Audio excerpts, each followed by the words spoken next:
સત્સંગમાં અત્યારે સાંજે જાણવાની ખૂબ ઉત્સુકતા છે, જણાય છે.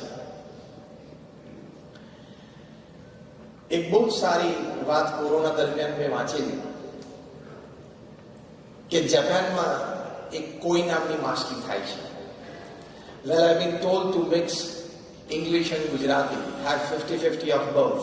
So I'll be juggling between the two languages. Because I'm told that for the comfort of everybody, you have 50-50 of English and Gujarati. So like there is this fish called Japanese koi in Japan. આ કોઈ માછલીની એક વિશેષતા છે જે બાયોલોજિસ્ટે વર્ષો પછી જાણી અને જોઈ. આ કોઈ માછલી જન્મે એટલે તરત એને એક ટબમાં જો મૂકી દેવામાં આવે, જે બાથરૂમમાં નોર્મલી સ્નાન માટે આપણે ટબ વાપરતા હોય, તો એ માછલી એના જીવનકાળ દરમિયાન 2 થી 3 ઇંચ મોટી થાય. એની જ કોઈ માછલી જન્મે એટલે એને વોટર ટેન્કમાં મૂકી દેવામાં આવે તો એ માછલી 6 થી 8 ઇંચ મોટી થાય છે. એની જ કોઈ માછલી જન્મે ત્યારે એને મોટા સરોવરમાં મૂકી દેવામાં આવે તો એ માછલી 2 થી 3 ફૂટ મોટી થાય છે. બહુ જ આશ્ચર્ય કે the same DNA, same genes, same file. Why this difference in the physical size? Why this difference in the growth? 8-10 વર્ષ સુધી બાયોલોજીસ્ટ બહુ બેફર્ડ રહ્યા અને પછી એક કન્ક્લુઝન ઉપર આવ્યા કે though the fish in the same file, same DNA, the same genes, it grows to different size and different places. The principal reason behind that is, મુખ્ય કારણ એ છે, the size of the koi fish depends upon the limitations of growth that it accepts in its own life. આ બહુ જ મોટો આપણી માટે message છે કે કોઈ માછલીનો વિકાસ,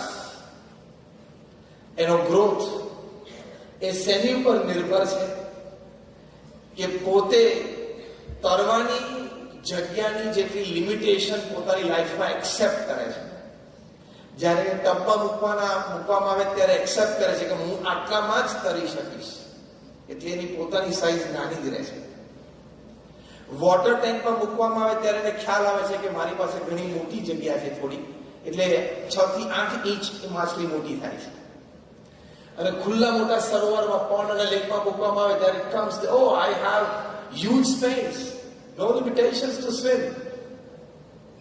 એટલે એની ફૂલ સાઇઝ ગ્રો થાય છે 2 થી 3 ફૂટ. The same applies with human being.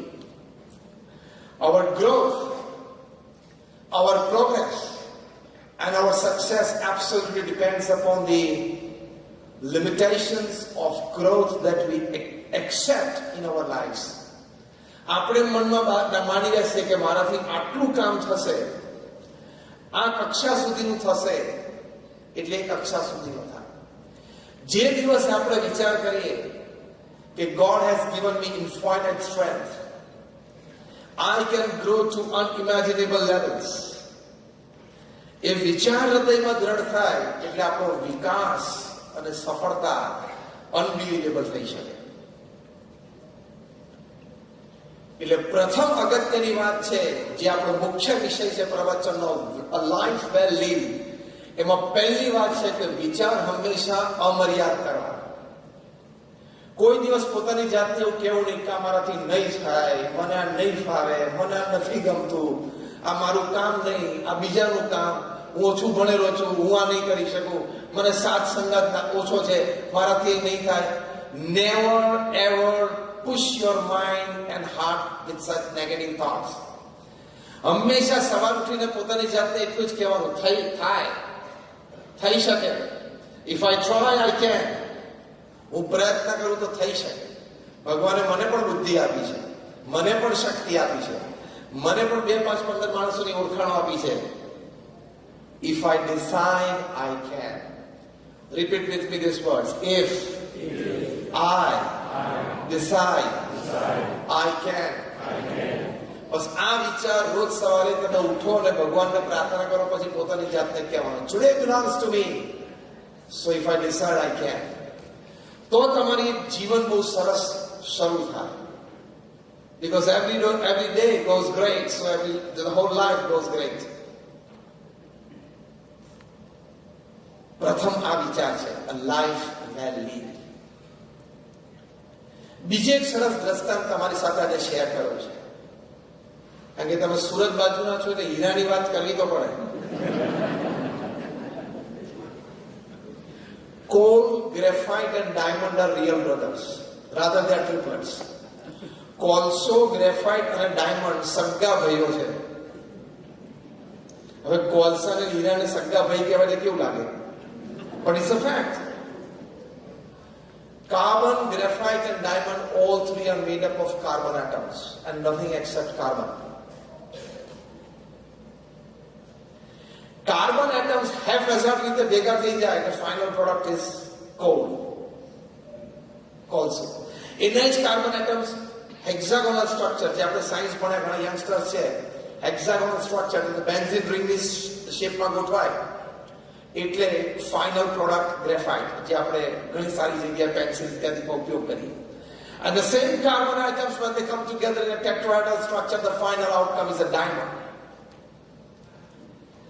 એટલે કોલ, ગ્રેફાઇટ અને ડાયમંડ આર રિયલ બ્રધર્સ, ટ્રિપ્લેટ્સ છે. જે પેલા જોડિયા ભાઈઓ ને એમાં ટ્રિપ્લેટ્સ છે.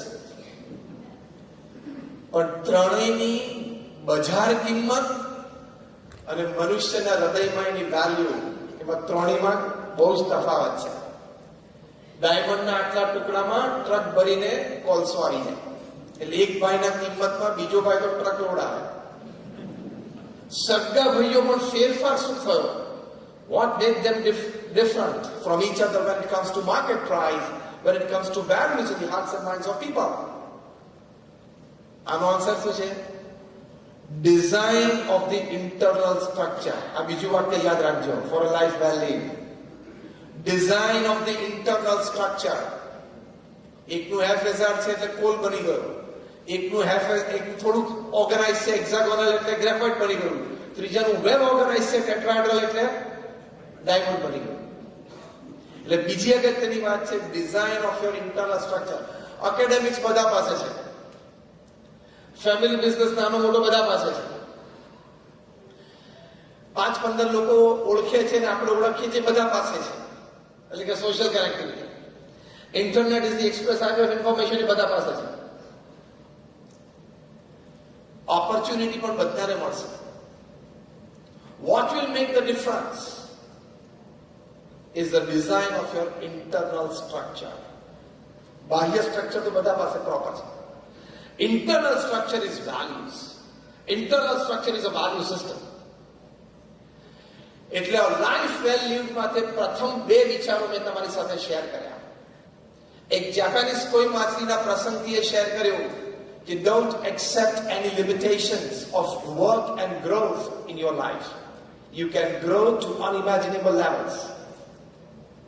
અને બીજું, design your internal structure, that is your value system, in a way that your price and value both are great in the market and in the hearts of people.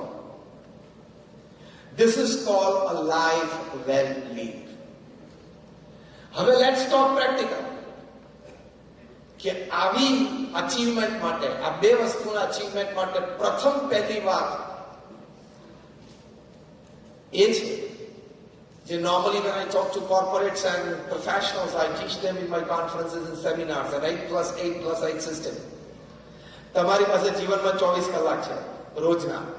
Of the 24 hours that you have, you should distribute it to well 8+8+8 system. પહેલા 8 કલાક honest, ethical, hard work in your profession. બીજા 8 કલાક સારી રીતે સૂવું અને આરામ લેવો. ત્રીજા 8 કલાક is very important. If you can live it well, you stand a good chance for a great life. And if you can't live that 8 hours well, you probably stand a chance to lose your life. A 8 hours શું છે? તો એ 8 hours માં અમે વાત શીખવાડીએ છીએ 3F, 3H અને 3S. 3F એટલે family, friends, faith. 3H એટલે હેલ્થ, હાઇજીન, હોબી. અને 3S એટલે સોલ, સર્વિસ એન્ડ સ્માઇલ. આ 9 ડિપાર્ટમેન્ટમાં તમારા ત્રીજા 8 કલાક સારી રીતે દિવસ દરમિયાન of course in two fragments during the whole day એ સારી રીતે વીતવા જોઈએ. તો it is called a well lived balanced life. Repeat with me. First 8 hours. Honest, ethical, hard work. જમી લીધું? બાકી છે? બાકી છે પછી છે? જમી લીધું? બાકી છે? બધાને? હા, બધાની વાત કરું છું. અવાજ કેમ નીકળતો નથી? Second 8 hours. A good sleep and rest. Third 8 hours are most important. 3F, 3H, 3S. 3F means family, friends, faith. 3H means health, hygiene, hobby. 3S means soul, service, smile. That makes you great. This is called a well-lived, balanced life. આમાં ઘણું બધો વિચાર આપણે સૌને છે, નથી એવું નથી. હું તમને કોઈ નવી વાત નથી કરતો, પણ જે સાચી અને સારી વાત છે નવી રીતે કરું છું. આમાંની ઘણી બધી વાતો આપણા જીવનમાં છે, પણ today when we have come together, let's make it more strong in our lives. તો પહેલી અગત્યની વાત છે લાઈફ વેલ લીવ માટે ઓનેસ્ટ, એથિકલ, હાર્ડ વર્ક. તમે જે પણ કામ કરો છો, જે કંઈ તમારો વ્યવસાય છે, એમાં નીતિમત્તા અને પ્રામાણિકતાથી કામ કરવાનું. એક વાત નક્કી છે, ખોટું લાંબુ ચાલતું નથી. હા કે ના? ખોટું હોય લાંબુ ચાલે નહીં. એટલે હંમેશા નીતિમત્તા અને પ્રામાણિકતાથી કાર્ય કરીએ તો જીવનમાં આપણને સંતોષ રહે. કોઈ પણ ગ્રુપ કે કોઈ પણ સમાજની વચ્ચે ઉન્નત મસ્તકે લાઈફ ટાઈમ જીવી શકીએ કે I haven't done anything wrong in my life. એ જે ક્રેડિટ 70, 75, 80 વર્ષે સમાજની વચ્ચે તમને મળે, that is called a life well lived from the work point of view. તમે સિનિયર કેલાલની વાત સાંભળી હશે, બહુ જ મોટા જાદુગર હતા. એમને એક દિવસ ગુટકા બનાવતી એક કંપની ઓફર કરી કે અમારે એક 11 સેકન્ડની એડવર્ટાઇઝમેન્ટ તમારી બનાવી છે. એ એડવર્ટાઇઝમેન્ટ એવી હતી કે તમે મજીશિયન ડ્રેસમાં હો, હજી શો ચાલુ થવાના, સ્ટેજ ઉપર જવાને 5-10 મિનિટની વાર હોય, અને તમે બેક સ્ટેજમાં ગાર્ડનમાં સ્ટોલ મારવા નીકળ્યા, ત્યાં કોલેજના થોડા બોયઝ એન્ડ ગર્લ્સ ભેગા થઈ ગયા, કેલાલ કેલાલ, અને દોડી તમારી પાસે આવ્યા અને તમને કે સર કંઈક મેજિક બતાવો. તમે કહો ના, હજી તો ખાલી હું પ્રિપેર્ડ નથી. છતાં બહુ આગ્રહ કરે એટલે તમે તમારી બંને સ્લીવમાં 2 હાથ ક્રોસમાં નાખીને અંદરથી ગુટકાની પટ્ટીઓ કાઢવાની અને પછી આમાં એક બધાને આપવાની. આટલી એક એડ એમની બનાવવાની હતી 11 સેકન્ડની. એમાં ગુટકા બનાવતી કંપનીએ કેલાલ સાહેબને 25 લાખ રૂપિયાની ઓફર કરી. હું વાત કરું છું 2000ની સાલની, આજથી 23 વર્ષ પહેલાની.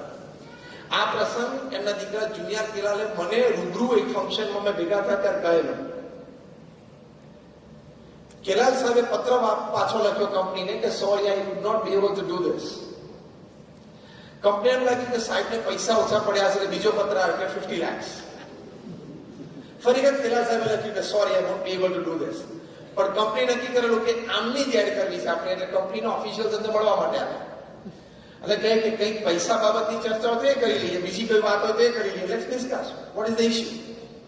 કેલાલ કે ભાઈ આ પૈસા તો મારી માટે બહુ મોટા છે, એટલે પૈસાનો મને ઇશ્યુ નથી, પણ લગભગ 6 મહિના પહેલા હું મધ્ય ગુજરાતમાં આણંદમાં ટાઉન હોલમાં મારા શોઝ હતા અને પ્રમુખ સ્વામી મહારાજ ત્યાં બાજુમાં વલ્લભ વિદ્યાનગરમાં એમની છાત્રાલયમાં રોકાયેલા.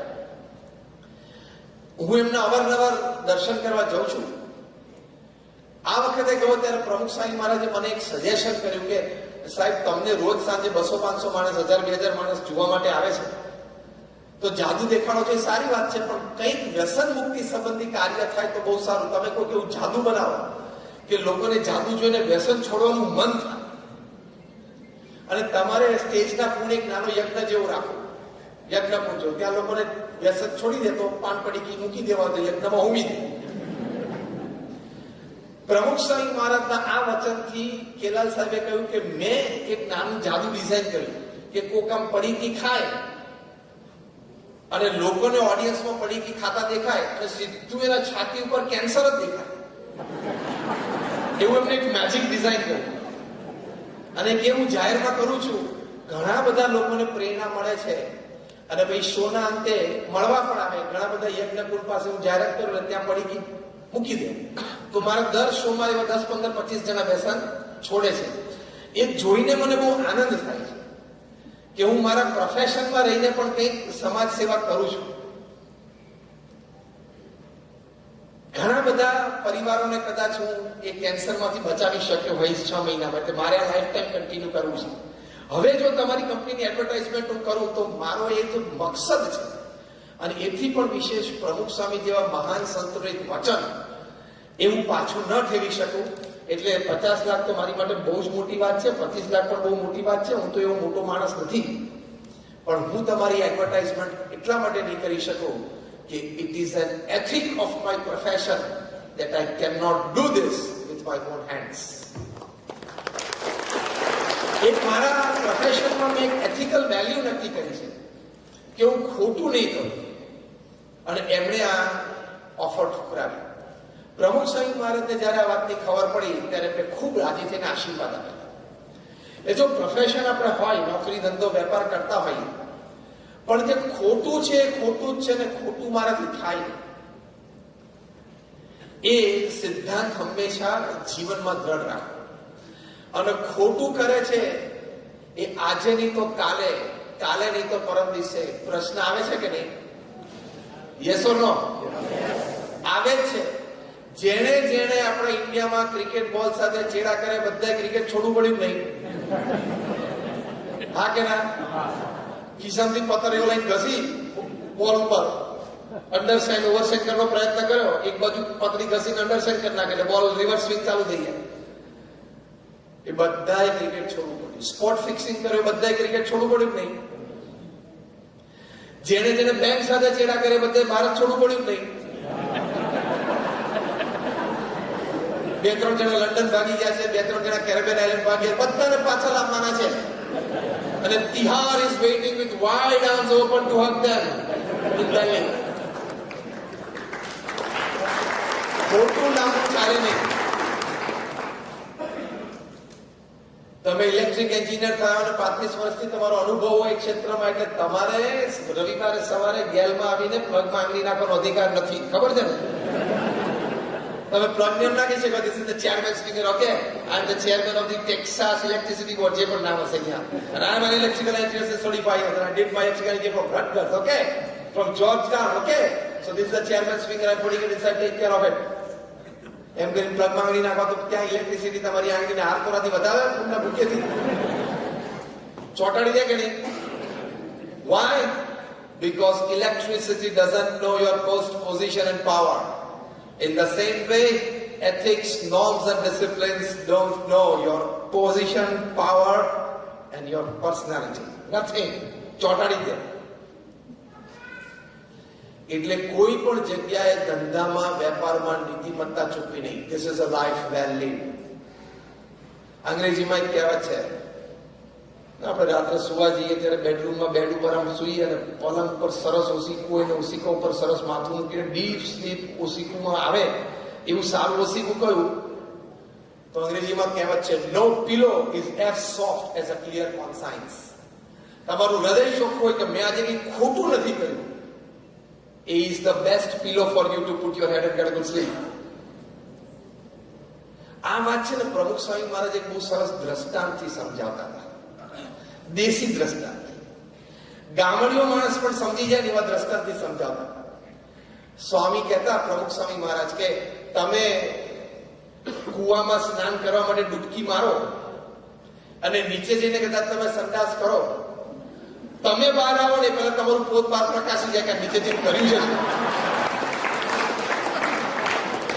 આ બહુ જ દેશી ભાષામાં સામાન્ય વ્યક્તિ સમજી જાય એવી ભાષામાં પ્રમુખ સ્વામી મહારાજ આ વાત સમજાવતા કે અંધારામાં પણ કોઈ જોવે નહીં એવી રીતે પણ કંઈક ખોટું કર્યું હશે ને, it has to come out and see the light of the day. When I talk to corporates, I tell them the world is round, it has no corners, so it doesn't have the place to keep your wrong. So don't do anything wrong. તમે ગમે તેવી મોટી સત્તા પર હો, ગમે તેવા મોટા દેશના ગમે તેવા મોટા પાવરફુલ પ્રેસિડેન્ટ હો, તો પણ ઇન્ડિપેન્ડન્ટ ફેસ કરી શકો છો. હા કે ના? સત્તા ઉપર હોય તો પણ ખોટું થાય તો પછી સત્તા ઉપર ઉતરે એટલે પછી પ્રશ્નો શરૂ થાય, અને અત્યારે થાય છે, થઈ રહ્યા છે.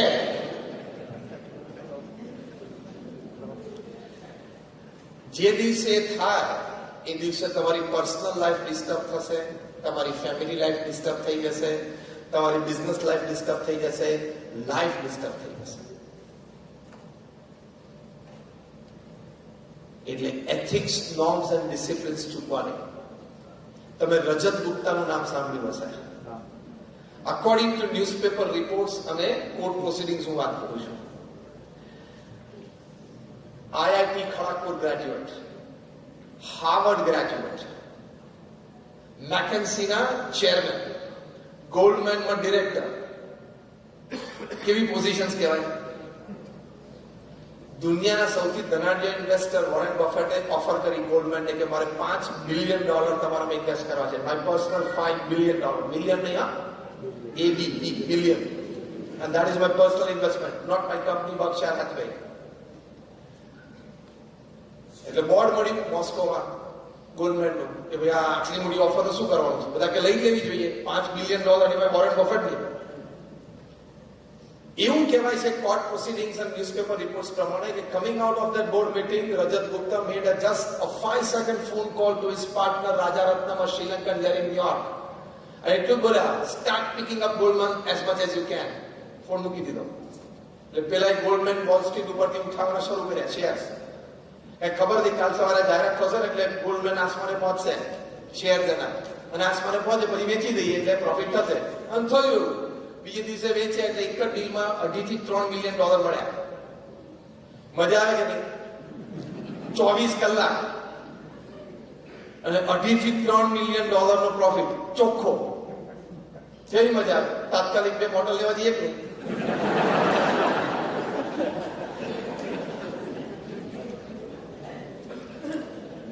પણ ત્યાં મેનહટનમાં અટોર્ની હતા mister Preet Bharara. He tracked back.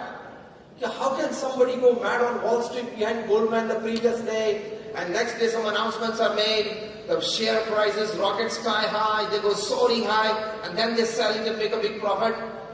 He must have some inside information. આ વ્યક્તિ પાસે કંઈક અંદરની માહિતી હોવી જોઈએ. ટ્રેક બેક થયું, ફોન કોલ્સ ટ્રેક થયા, ખબર પડી કે આ ઇન્ફોર્મેશન હતી. અને આને શું કહેવાય? Insider trading. જે શેર બજારમાં છે ખબર હશે, આ ઇનસાઇડર ટ્રેડિંગ કહેવાય. It is a big crime. કે તમારી પાસે કોઈ ઇનસાઇડ ઇન્ફોર્મેશન એવી હતી, એ તમે શેર બજારમાં વાપરી અને કરોડો રૂપિયા તમે કમાણા, પણ સામે કોમન મેનને, સામાન્ય ઇન્વેસ્ટર્સને, મિડલ ક્લાસ લોકોને હ્યુજ લોસીસ ગયા. ઘણા બધા પોતાના લાઈફ ટાઈમ સેવિંગ જતા રહ્યા. It's a big crime. અને પેક્ટ કોર્ટરૂમમાં બધું પ્રોસિડિંગ્સ ચાલી, બધું સાબિત થયું. એટલે રાજારત્નમને ઉભા રાખીને જજે પૂછ્યું કે ડુ યુ કન્ફેસ? તો કે યસ. 11 years in prison. અને હવે રજત ગુપ્તાનો વારો હતો. રજત ગુપ્તા માટે એવું કહેવાતું હતું 2000ની સાલમાં is the face of corporate India in the western world. એટલું બધું અમેરિકન કોર્પોરેટ અને ઇન્ડિયન કોર્પોરેટ વચ્ચે કનેક્ટિવિટી હતા. એમની બહુ મોટી સ્કૂલ પણ છે, ISB હૈદરાબાદમાં, ઇન્ડિયન સ્કૂલ ઓફ બિઝનેસ. બહુ જ પ્રતિષ્ઠિત સંસ્થા છે. 200 નાની મોટી સંસ્થાઓએ દેશ પરદેશમાં એમની માટે પત્ર લખ્યા, please pardon Rajat Gupta to the maximum. Back કોર્ટરૂમમાં ઉભા હતા, જજે કીધું ડુ યુ કન્ફેસ? તો કે યસ. એટલે કન્ફેશન આવી ગયું. Sentencing next day. Back courtroom, press gallery બેઠી, જેની વચ્ચે જજે કીધું 2 years in prison. એ વખતે રજત ગુપ્તાના આંખમાં આંસુ સિવાય કાંઈ નહોતું કે my 40 years of corporate image building has gone down in drain in a 5-second mistake. 40 વર્ષની મારી મહેનત, મારી ઇમેજ બિલ્ડઅપ મેં 40 વર્ષ સુધી કોર્પોરેટ વર્લ્ડમાં કરી, એ 5 સેકન્ડની એક ભૂલમાં ગટરમાં જતી રહી. એટલે આપણે ગમે ત્યાં હોઈએ, ગમે તેટલા પ્રતિષ્ઠિત હોઈએ, ગમે તેટલી સત્તા હોય, ગમે તેટલા પૈસા હોય, ખોટું કરવું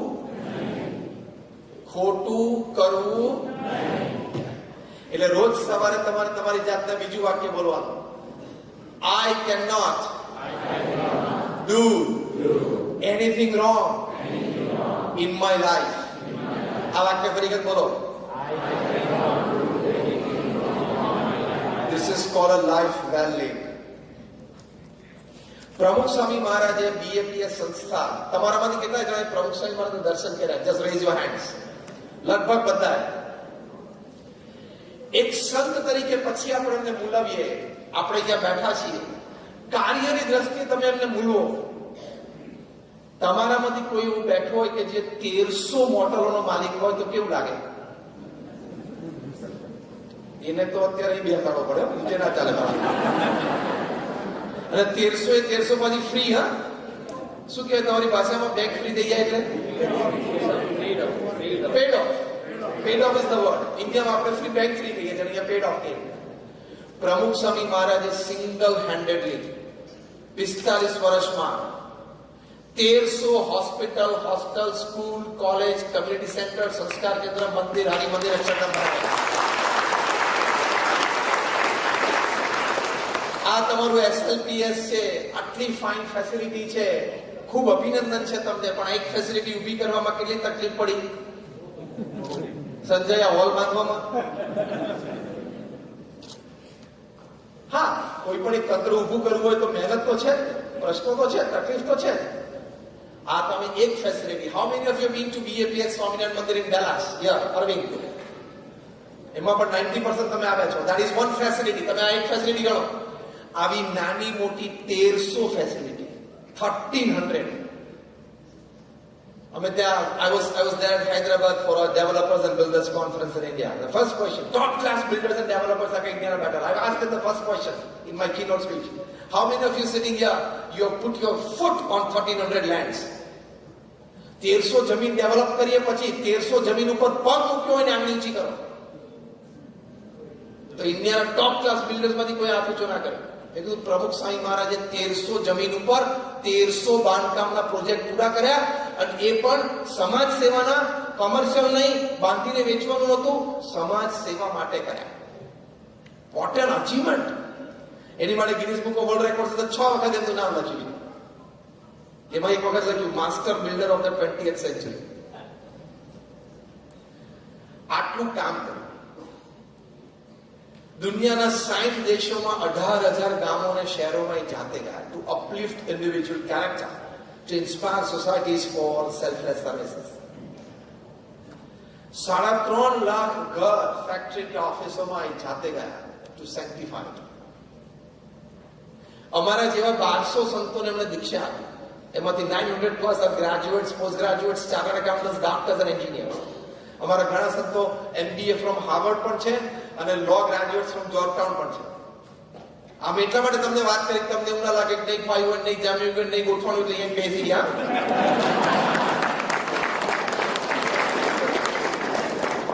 ઘણી ઘણી એમ લાગે કે બીજાને નહીં જામ્યું હોય, નહીં ફાવ્યું હોય, નહીં ગોઠવી ગયું, અહીંયા બેસી ગયા. બધું જામેલું હતું, ગોઠવાયેલું હતું. પ્રમુખ સ્વામી મહારાજનું પવિત્ર જીવન જોઈને અમે આવ્યા છે. We know why we are here. We know what we are supposed to do here, and we are on the right track. We are confident about it. આવા 1200 સંતો, sensible, educated families, cultured families માંથી 80,000નો સ્વયંસેવક force ઉભો કર્યો.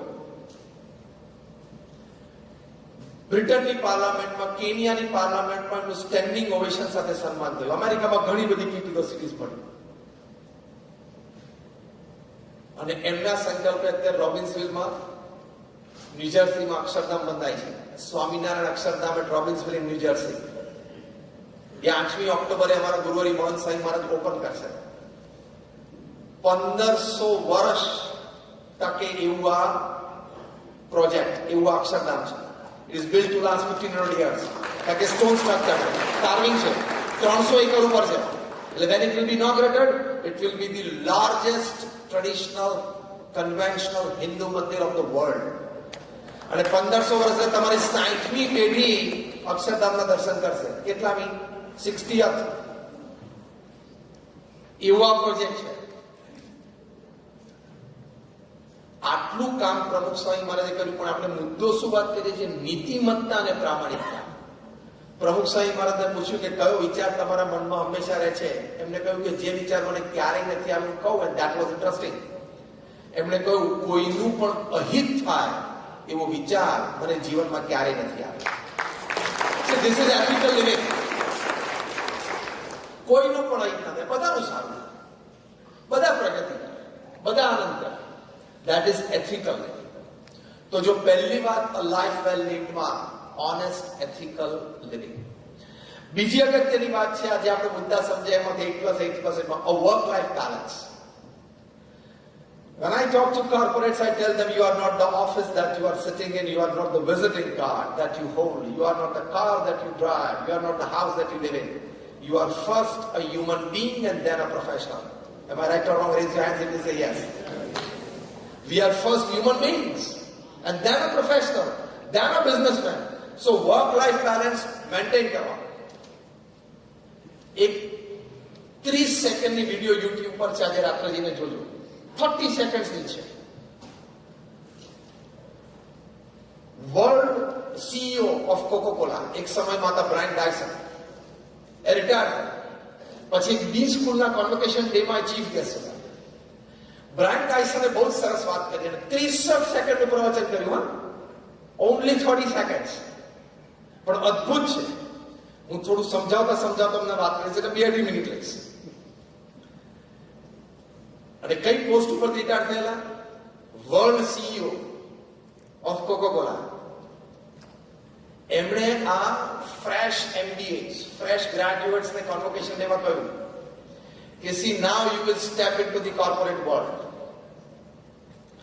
After 30-40 years into the corporate world, you will come to know that in life you are actually juggling with 5 balls in hand. 5 બોલ નહીં, આપણે સર્કસમાં જોકરામ 5 બોલ સાથે રમે, એક નીચે ના પડવા દે. તમે લાઈફમાં 5 બોલ સાથે જગલિંગ કરો છો. પહેલો બોલ છે ઇટ્સ બોલ ઓફ વર્ક. બીજો બોલ છે ઇઝ બોલ ઓફ ફેમિલી. ત્રીજો બોલ છે એ બોલ ઓફ ફ્રેન્ડ્સ. ચોથો બોલ છે એ બોલ ઓફ હેલ્થ. અને પાંચમો બોલ છે એ બોલ ઓફ સ્પિરિટ, આત્મા. આ 5 બોલ સાથે તમે જગલિંગ કરો છો. પછી એને કહ્યું કે after 40 years you will come to know that the first ball, that is the ball of work, is made up of rubber and the rest 4 balls are made up of glass. બહુ સરસ વાત કરી એમણે. પહેલો બોલ છે ને વર્કનો, એક રબરનો બનેલો છે, હાથમાંથી છૂટી જશે ને ફ્લોર ઉપર પડશે ને તે રબરનો બનેલો છે અને બાઉન્સ બેક થશે. જેમ વર્જિન એટલાન્ટિકના માલિક રિચર્ડ બ્રેન્સન એમના જીવન ચરિત્રમાં લખ્યું છે કે work is like a bus stand and opportunity like bus comes every 3 minutes. પણ ધ રેસ્ટ 4 balls, બોલ ઓફ ફેમિલી, ફ્રેન્ડ્સ, હેલ્થ અને સ્પિરિટ, આ 4 બોલ છે એ ગ્લાસના બનેલા છે. એકવાર હાથમાંથી છટકશે ને ફ્લોર ઉપર પડશે એટલે ક્રેક થશે જ. It will not be the same again. આટલી વાત કરીને છેલ્લું વાક્ય અદ્ભુત બોલ્યા, જે આ મુદ્દામાં તમારે ટેક બેક હોમ છે, હૃદયમાં લઈ જજો. I am quoting him word to word, letter to letter. Brian Dyson બોલ્યા, so get to work on time, work very effectively during your working hours and get back to your family on time. This is work-life balance. This is a life well lived. Warren બફેટને પૂછ્યું કે what is your daily schedule? કે સવારે 9 થી સાંજે 6 businessman છું, સાંજે 6 થી 9 ફેમિલી પર્સન છું, રાત્રે 9 થી 10 એક સ્પિરિચ્યુઅલ એન્ટિટી છું. કુમાર મંગલમ બિરલા એમના ધર્મપત્નીનો ઇન્ટરવ્યુ લીધો Times of India. How are you managing your time? Kumar Mangalam બિરલાના પત્નીએ કહ્યું કે it's a custom in the Birla house that at 8 p.m. everybody has to deposit their mobile with the mother. Interview આશ્ચર્ય પામ્યા. Even Kumar Mangalam Birla himself, Aditya Birla Group na chairman, 7 lakh crore rupees conglomerate, from salt to software, they make everything, with a presence in more than 80 countries. Kumar Mangalam Birla એ પણ પોતાનો mobile મધરને જમા કરાવી દેવાનો 8 વાગે. તો પેલા પૂછ્યું કે then what do you do after that? As if life does not exist without a mobile after 8 p.m. રાત્રે 8 વાગ્યા પછી લોકોના હાથમાંથી મોબાઈલ લઈ લો તો અડધી દુનિયા ગાંડી થઈ જાય છે. કારણ કે એની મોબાઈલની દુનિયા જ ખુલે છે 8 વાગ્યા પછી.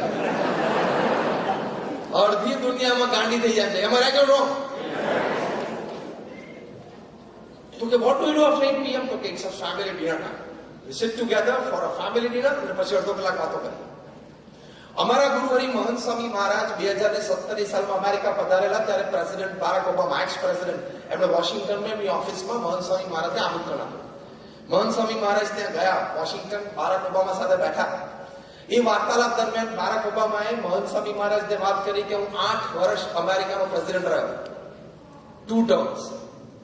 But in my 8 years of presidency, there has not been a single day where at 6:30 PM or 7 PM, I, my wife and my 2 daughters, we have not sat together for a family dinner. 8 વર્ષની પ્રેસિડેન્સીમાં એક પણ દિવસ એવો નથી જ્યારે અમે family dinner માટે સાથે અમે 4 જણા ફેમિલી બેઠા ના હોય. સ્ટીવ જોબ્સનું જીવન ચરિત્ર મેં વાંચ્યું કોરોના દરમિયાન. સ્ટીવ જોબ્સ પણ રોજ સાંજે ફેમિલી ડિનર માટે ફેમિલી સાથે આવી જતા હતા. બાળકો સાથે બેસીને હિસ્ટ્રીની વાતો કરતા અને બાળકોને સમજાય કે તમે મેચ્યોર ન થાવ ત્યાં સુધી તમારે આ સ્માર્ટફોનની જરૂર નથી. તો સ્ટીવ જોબ્સના બાળકો 17-18 વર્ષના મેચ્યોર થાય, એમના દીકરી ને દીકરા, ત્યાં સુધી એ લોકો સામાન્ય કીપેડનો ફોન વાપરતા હતા, જેને દુનિયાને આઈફોન આપ્યો. કેવું ફેમિલી લિવિંગ છે. હવે વોરેન બફેટની 63 કંપનીઝ છે, બર્કશાયર હેથવેની છે, એ સાંજે 6 વાગે ફેમિલી પાસે આવી જતા હોય. કુમાર મંગલમ બિરલા એ સાંજે 8 વાગે ફેમિલી સાથે ડિનર ઉપર બેસી શકતા હોય. બારાક ઓબામા પ્રેસિડેન્ટ હતા ત્યારે પણ સાંજે 6:30 ફેમિલી ડિનર માટે ઘરે આવી શકતા હોય. સ્ટીવ જોબ્સ પણ એપલ કંપની ચલાવતા ચલાવતા સાંજે 7:30 વાગ્યા સુધીમાં ઘરે આવી શકતા હોય. તો તારે એક સ્ટોરમાં એક ક્વાર્ટરમાં 9 વાગે છે.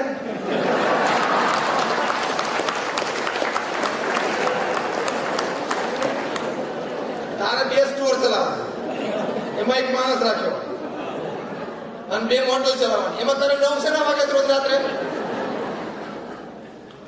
શેના વાગે છે કહો? Because you are a very poor manager of time and work. બાકી એક હોટલમાં, એક સ્ટોરમાં, 2 હોટલમાં, 2 સ્ટોરમાં રાત્રે 8 વાગે 9 વાગે આ બધા આવી શકે? તું આવી શકે? હા કે ના? જોસ્તી બોલો. તો કાલથી આવવું પડશે. હા બોલ્યા છો મારી હાજરીમાં.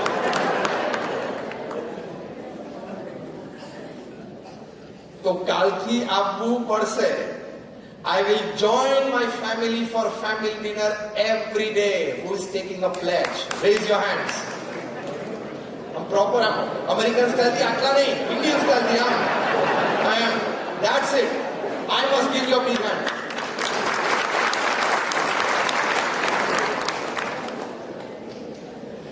આટલા માટે આપણે વાત કરીએ છીએ કે હાર્વર્ડ યુનિવર્સિટીનો એક સર્વે, નાઉ લિસન સિરિયસલી, હાર્વર્ડ યુનિવર્સિટીનો એક સર્વે છે કે what according to you is the greatest joy upon this earth.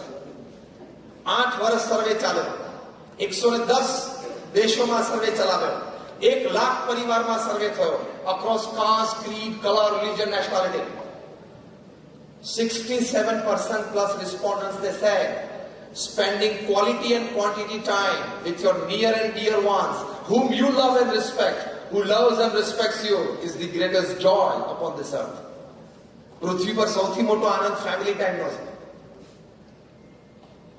એટલે આપણે શાંતિથી રાત્રે ઘરે આવી જવું, ફેમિલી ડિનરમાં બેસવું, ડિનર પછી અડધો કલાક શાંતિથી વાતો કરવી. આપણે પૃથ્વી ઉપર આપણા પ્રોફેશનની બધી જવાબદારી રાખી નથી ને?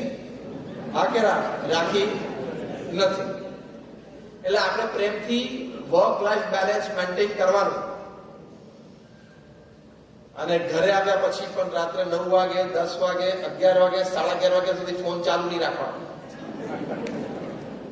તમે રાત્રે 11:30, 11 વાગ્યા સુધી 12 વાગે ફોન ચાલુ રાખતા છો. Are you expecting a phone call from the white house? Are you expecting a call from the PMO? કે મને ભારતની ઘણી બધી વાતો ખબર છે, કાલ સવારે નરેન્દ્રભાઈને તાત્કાલિક જરૂર પડે અને એમને ખબર પડે કે આ ભાઈ અહીંયા ડેલાસમાં બેઠા છે, બહુ માહિતી છે, તો કદાચ જેપીસી ફોર્મ થાય, જોઈન્ટ પાર્લામેન્ટરી કમિટી, અને ઇન્વિટેશન આપે કે તમે તાત્કાલિક ડલાસથી ચાર્ટર ફ્લાઇટ લઈને દિલ્હી આવી જાઓ. એવો ફોન રાત્રે 12 વાગે અહીંયા આવે ને હું ફોન ન ઉપાડી શકું તો દેશની બહુ અસેવા થઈ જેવું તમે માનો છો? એમની પાસે 140 કરોડ છે, જેને બોલાવાના હોય એને ટાઈમે બોલાવે છે. તું શાંતિથી સુઈ જા. જેને બોલાવાના હોય છે બધાને ટાઈમે બોલાવી લે છે. કોઈને ડાયરેક્ટ બોલાવે છે, કોઈને ઈડી દ્વારા બોલાવે છે, કોઈને સીબીઆઈ દ્વારા બોલાવી લે છે.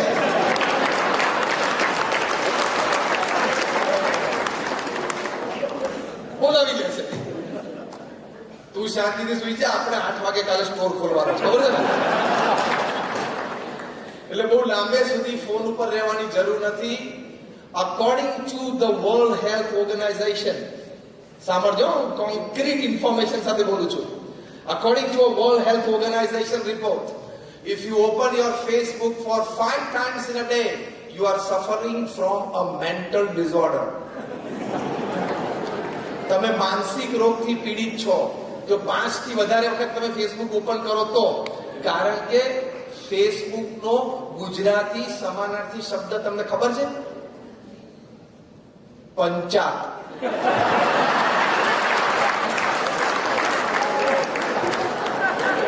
ખોટો હોય તો મને કહો. Am I right? Am I right or wrong? એટલે ગામમાં લોકો શું કરે છે એ તારે ક્યાં એટલી ચિંતા કરવાની જરૂર છે? ગામમાં જયારે જે કરવું હોય ભેગા થયા, ખાધું પીધું, આનંદ કર્યો. And more than 3 to 3.5 hours on your mobile phone is also a mental disorder. Digital diseases થાય છે. પછી આમાં લાઈફ વેલ્યુ રેડી ને, કારણ કે તમે પર્સનલ ટાઈમ તમારી જાતને ના આપી શકો કે ડિજિટલી તમે બહુ જ એક્સેસ સ્ક્રીન ઉપર બહુ ટાઈમ આપો છો, એટલે હેલ્થમાં ટાઈમ ના આપી શકો, હાઇજીનમાં ટાઈમ ના આપી શકો, જે 3H ની વાત કરી, તમારી હોબીમાં તમે ટાઈમ ના આપી શકો, બધો ટાઈમ સ્ક્રીન થઈ જાય. અને બેઠો સ્ક્રીનની સામે બેઠો પેલું આવડો મોટા બ્રેડના ડૂચા એ તો અમેરિકામાં બધા મળે. Anything that is American is loud, big and oversized. Anything that is American is loud, is big and is oversized. એટલે આવડા બ્રેડના ડૂચા ખાતા હોય. એટલે પછી બેઠો જાડો થાય, ઓબેસિટી વધે, રક્ત સાથે રોગ થાય. This is not a life well lived. એટલે સ્ક્રીન ટાઈમ ઓછો કરી નાખવાનો. એમાંથી કેટલા ડિજિટલ ડિઝીઝીસ થાય છે ખબર છે? એસ્પેશિયલી યંગસ્ટર્સ, આ બધા બેઠા ટીનેજર્સ અને યંગસ્ટર્સ, ડિજિટલ ડિઝીઝ થાય છે. ખબર છે? એક ડિજિટલ ડિઝીઝ શું ખબર છે? એન્ઝાયટી. એટલે ટેક્સ્ટ પ્લસ એન્ઝાયટી. એટલે એને આમ વિચાર થાય કે અડધો કલાક 15 મિનિટથી મને કેમ કોઈ ટેક્સ્ટ કર્યો નહીં? એટલે સેલિબ્રિટી છું, તારે ઇન્સ્ટાગ્રામ ઉપર 2.3 મિલિયન ફોલોવર છે. એને શું કહેવાય? Text plus anxiety. એને આતુરતા રહે. એમાં રાત્રે જાગી જાય, 2 વાગે ઉઠીને ફોન ચેક કરે, 3 વાગે ફોન ઉઠીને ચેક કરે. આ એન્ઝાયટી નામના રોગથી ટીનેજર્સ પીડાય છે અને હોસ્પિટલાઇઝ કરવા પડે છે, સ્લીપિંગ પિલ્સ આપવી પડે છે. બીજો શું છે? ટેક્સ્ટાફ્રેનિયા નામનો રોગ થાય છે. It is also digital disease. What is textaphrenia? એટલે 5-10-15 સેકન્ડે અથવા તો 1 મિનિટ 2 મિનિટ એમ થાય કે આ ફોન વાઇબ્રેટ થયો એવું લાગે છે. ખિસ્સામાં હાથ નાખે, ભાઈ જો કઈ નથી, પાછું મૂકી દે. આપણે બધાને આદત છે, દર 3 મિનિટે જો ફોનને અડીએ નહીં ને ખિસ્સામાં હાથ નાખીને, તો આપણે ડિસ્ચાર્જ થવા માંડીએ ને. ફોન તો જ્યારે થાય ત્યારે.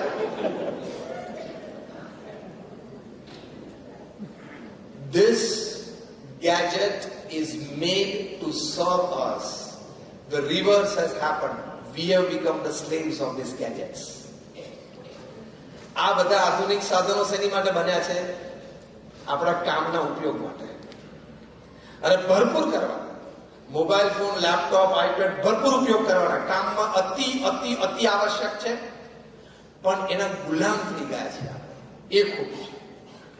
પ્રમુખ સ્વામી મહારાજને ન્યુયોર્ક એરપોર્ટ ઉપર વર્ષો પહેલા એક પત્રકારે પ્રશ્ન પૂછેલો, એક્સિલન્ટ ક્વેશ્ચન હતો, કે આ ઇન્ટરનેટ, કમ્પ્યુટર્સ, ગેજેટ્સ એ આશીર્વાદ છે કે શ્રાપ છે? Is it a blessing or a curse? પ્રમુખ સ્વામી મહારાજે સ્પોન્ટેનિયસ જવાબ આપેલો, out of all his experience, all his wisdom and all his divinity. પ્રમુખ સ્વામી મહારાજ સ્પોન્ટેનિયસલી બોલ્યા કે વિવેકથી વાપરે તો આશીર્વાદ છે, વિવેક ચૂકી જાય તો શ્રાપ છે. Sense of discrimination and sense of discipline If you can do with that, it is a blessing. If you miss out on that discipline and discrimination, it's a curse. તો વર્ક લાઈફ બેલેન્સ ડિસ્ટર્બ થઈ જશે, કારણ કે over exposure two screen હશે ને, એટલે એમાંથી બીજા બધા ઘણા દૂષણો પેસશે. આ દૂષણોમાંથી તમે સમજી ગયા હું શું બોલવા માંગુ છું? અહીં બેઠો બેઠો ચેટ કરે વિયેટનામમાં કોકની જોડે, અહીં બેઠો બેઠો થાઈલેન્ડમાં કોકની સાથે ચેટ કરે. તારે ત્યાં જવાનું નથી, એ અહીંયા આવવાના નથી. ખબર પડી? તો તારે શું ચેટિંગ કરવાનું છે ત્યાં? એટલે લોકો ચેટિંગ કરે છે, એમાં આઈડેન્ટિટી છુપાવે છે કે નહીં? જેન્ડર પણ છુપાવે છે કે નહીં? હા કે ના બોલો? ભારતમાં તો અમારા જે હવે આધાર કાર્ડ લિંક થવાનું એટલે ખબર પડશે કે આ 3 વર્ષથી કોકને પિંકી સમજીને ચેક કરતો તો રઘુ હતો. લોકો જેન્ડર છુપાવે છે. અહીંયા અમેરિકામાં 300 ડિવોર્સ લોયર્સની મીટિંગ થયેલી 2008-9ની વાત કરું છું. 300 divorce lawyers. They had specialization in divorce, and all of them were multi-millionaires. In your language, multi-millionaires. હવે બધા એટલે કેટલા બધા કેસીસ લડ્યા છે, કેટલા છૂટા પાડી દીધા છે. 3 દિવસના બ્રેઇનસ્ટોર્મિંગ સેશન પછી એ લોકોએ કન્ક્લુઝન પેપર તૈયાર કર્યું. What are the principal reasons of divorce among young couples? Young couples માં ડિવોર્સિસ થાય છે, એના મુખ્ય કારણો શું છે? એમાંનું 5 માંથી એક કારણ હતું over exposure to social networking sites. તમારી લાઈફ બગડી જશે. It will not be a well lived life. તમે મેરિડ છો તો તમારે સોશિયલ નેટવર્કિંગ સાઇટ ઉપર જવાની જરૂર જ નથી. અને કદાચ તમે મેરિડ નથી તો પણ ઇન પર્સન તમારા 5, 10, 15 મિત્રો સાથે આનંદ કરો ને. કોકની સાથે ડિજિટલી આનંદ શું કરવાનો?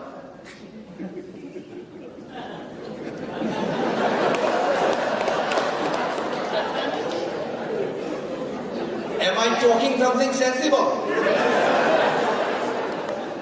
તમે બધા એટલા ફોર્સફુલી હા પાડો છો એટલે બધાને નાનો મોટો અનુભવ તો હોવો જોઈએ.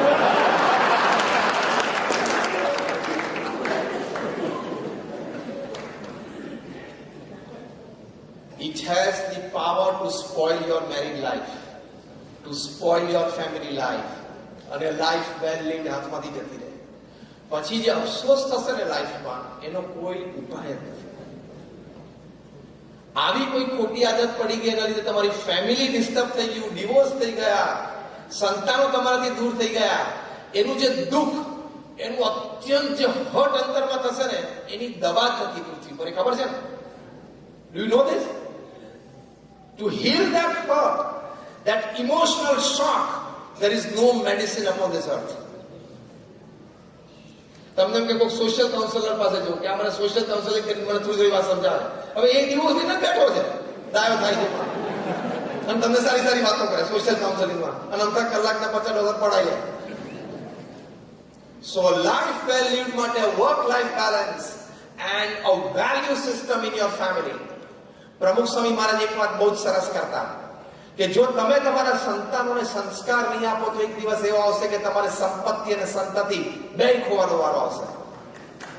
આ એમનું વાક્ય છે. અને સારા સારા પરિવારોમાં સંપત્તિ અને સંતતિ બે જતી રહી છે, કારણ કે સંસ્કાર ના આપે. એટલે સંસ્કાર તમારે આપવા પડે નાનપણથી કે બેટા સવારે ઉઠીને પહેલું ભગવાનનું નામ સ્મરણ કરાય, પછી નહીં ધોઈને સ્વચ્છ વસ્ત્ર પહેરીને આપણે ઘરમાં જે ઘર મંદિર હોય ત્યાં 2-5 મિનિટ બેસીને જે પણ ભગવાનના સ્વરૂપમાં આપણે શ્રદ્ધા હોય ત્યાં 1-2 માળા નામ સ્મરણની કરાય. પછી માતા પિતાને પગે લગાય. આપણા સંસ્કારો છે. આપણી સંસ્કૃતિમાં વર્ષે એકવાર ફાધર ડે આવે ને એકવાર મધર ડે આવે નથી. આપણી સંસ્કૃતિ માતૃદેવો ભવ અને પિતૃદેવો ભવ છે. Every day is a mother day, every day is a father's day. એટલે રોજ માતા પિતાને પગે લાગવાનું. એટલે તમને આ હું અત્યારે લેસન આપું છું. It is your homework and you will have to give me a pledge કે તમે રોજ તમારા માતા પિતાને સવારે પગે લાગશો. જો માતા પિતા સ્વર્ગવાસ થયો હોય તો એના ફોટોગ્રાફને પગે લાગવાનો. Am I right? Raise your hands and you have to take a pledge. હાથ ઊંચો રાખજો, બોલાવે બોલવાનું છે. હું આજથી નિયમ લઉં છું કે રોજ મારા માતા પિતાને ચરણ સ્પર્શ કરીને, પગે લાગીને પછી જ ઘરની બહાર જઈશ. Thank you very much. This is a life value. આપણે શ્રવણની ઓલાદો છીએ, ખબર છે ને? જે શ્રવણે એના માતા પિતાને ખભા ઉપર લઈને તીર્થયાત્રા લઈ ગયા ને, એનું લોહી, એનું ડીએનએ, એનું જીન્સ આપણામાં છે. આ આપણા સંસ્કાર છે. અને આ તમે કરશો ને, see the positive atmosphere in your house, see the divinity in your home, see the unity getting strengthened in your family members, and see the love among your family members. Unbelievable level. અને માતા પિતા કદાચ વૃદ્ધ હોય ને બેડરૂમમાં સૂતા હોય ને, તો સૂતા હોય ને ઉઠાડવાની, ત્યાં પગે લાગી જતું રહેવાનું. પણ start it from જે ટુડે બોલે ટુડે કરજો, ટુમોરો બોલે ટુમોરો કરજો, સ્ટાર્ટ કરજો. પછી આપણે સંસ્કાર છે કે માતા પિતાને પગે લાગ્યા, વિદ્યાર્થીઓ આપણા બાળકો સ્કૂલે ભણવા જાય ત્યાં વ્યવસ્થિત ભણે, ત્યાં સંગ સોબતનું ધ્યાન રાખે, એ બધું શીખવાડવું પડે. તમારે કેવું પડે બેટાને કે જો સ્કૂલમાં તારે કોઈ ડ્રગ લેતો હોય, બીજું ત્રીજું, એની સાથે આપણે બોલવાનું નહીં. એ બધી વાતો તમારે ઘરે કરવી પડે. તમને અત્યારે બોલિવૂડના 5 નામ પૂછું, તમે મને 10 નામ આપશો. IPL ના 5 નામ પૂછું તો 25 આપશો. પણ જો ત્રીજો પ્રશ્ન પૂછું ને, તો ભલભલા ફેલ થશો કે તમારા સંતાન, દીકરા દીકરીના 5 મિત્રોના નામ મને આપો. જો બધા માથું હલાવવા માંડ્યા. તમારી માટે બોલિવૂડ ને IPL અગત્યની છે કે તમારા છોકરા જે જોડે હરે ફરે છે, જાત જાતની વાતો સંસ્કાર શીખી લાવે છે? What is more important for you? પેલું તમે ન જાણવું નથી કહેતા. As an enlightened citizen, we must know everything. એક જાગૃત નાગરિક તરીકે બધું જ જાણીએ, બધી ઇન્ફોર્મેશન હોય. પણ જે આપણને ઇફેક્ટ કરે છે એની ઉપર તો ફોકસ અને કોન્સન્ટ્રેશન રાખવું પડે કે નહીં? તો એ આપણા સંસ્કાર છે. તમારે પણ જોબ પર જાઓ ત્યાં નીતિમત્તાની આપણે વાત કરીએ, એક સંસ્કાર. વ્યસન ન રાખવું એ બીજો સંસ્કાર. ટબેકોથી માંડીને, આલ્કોહોલથી માંડીને કોઈ પણ જાતનું વ્યસન નહીં. વ્યસન તમે રાખો છો ને, એટલે તમારું એક નામ તો જે તમારે મા બાપે પાડ્યું છે એ છે, અને બીજું નામ તમારું ગુલામ છે. કારણ કે તમે વ્યસનના ગુલામ થઈ ગયા. અને તમને એમ થાય કે જરા 2 ઘૂંટડા મારીએ તો જ કામ કરવાની મજા આવે, અથવા કામ કરીને આવ્યો અને 1 ઘૂંટડો મારીએ તો જ રાત્રે ઊંઘ આવે. કે તમે માનસિક રોગથી પીડાવ છો એટલા માટે. વ્યસનની એ જ વ્યક્તિને જરૂર પડે who is mentally weak. So he needs some tobacco or alcohol to charge himself. ભગવાને ઇનબિલ્ટ સિસ્ટમ જ આપણામાં એટલી બધી સ્ટ્રોંગ આપી છે ને, આપણે આપણા વિચારોથી જેટલા તાકાતવાર રહીએ ને, તો કોઈ વ્યસનની જરૂર જ નથી ને. અમે 8 કલાક કામ કરીએ છીએ.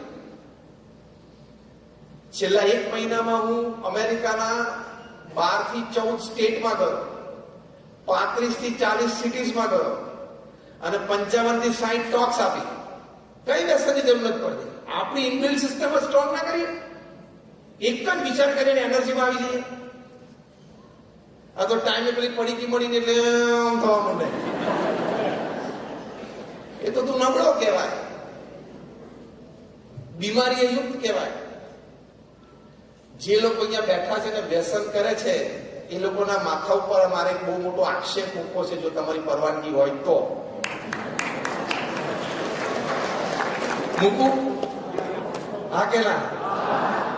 તો આક્ષેપ એ છે કે તમે જે વ્યસન કરો છો ને, તમને તમારા પત્ની માટે કોઈ પ્રેમ નથી, તમારા સંતાનો માટે કોઈ પ્રેમ નથી, અને તમારા વૃદ્ધ મા બાપ ઘરે છે એની સેવાની તમને કોઈ ભાવના નથી. આ મેં 4 મૂક્યો તમારી સામે. હવે હું સમજાવું કે 4 કેમ મૂકું છું. ટબેકોથી મૃત્યુ એટલે કેન્સર થઈ શકે છે, શક્યતા તમને ખબર છે કે નહીં? હા કે ના? છતાં તમે તમાકુનું સેવન કરો છો એનો મતલબ શું? તો કે સબકોન્શિયસ માઇન્ડમાં તમને ખબર છે કે આનાથી કદાચ કેન્સર થઈ શકે, કદાચ હું મરી શકું. ભલે હું મરી જાઉં, ભલે મારી પત્ની વિધવા થઈ જાય, મારા બાળકો બાપ વગરના થઈ જાય, મારા વૃદ્ધ માતા પિતાને ઘરડી ઉંમરે કોઈ સેવા કરનાર ના હોય, એ ત્રણેયની મને કોઈ પડી નથી. મને મારી પડીકી વાલી જેવું સાબિત થયું ને? હા કે ના? It is proved. I'm proving something logical. એટલે તમને તમારા પત્ની અને સંતાનો કરતા પડીકી વધારે વાલી છે એવું સાબિત થયું. હા કે ના? બોલો. તો બે માંથી કયું વાલું રાખવું છે? બોલો. પરિવાર કે પડીકી? પરિવાર કે પડીકી? બોલો. પરિવાર વાળો રાખો. તો તમારા ફેમિલી મેમ્બરમાં કોઈને વ્યસન હોય કે છોડી દેજો, અને તમને બાકીના બધા ઈચ્છો છો કે અમારા ફેમિલી મેમ્બરમાં એક જણાને વ્યસન છે, છૂટી જાય. કેટલા જણા એવો ઈચ્છો છો? બધા એવું ઈચ્છીએ છે ને? તો હું તમને એક સરસ ટેકનિક બતાવું. બોલો. 48 કલાકમાં રિઝલ્ટ આવે એવી 48 કલાકમાં રિઝલ્ટ આવે એવી એક ટેકનિક બતાવું. પ્રોવન ટેકનિક છે. ઘરમાં જે વ્યસન કરતું હોય ને એની સાથે બધાએ બોલવાનું બંધ કરી દેવાનું.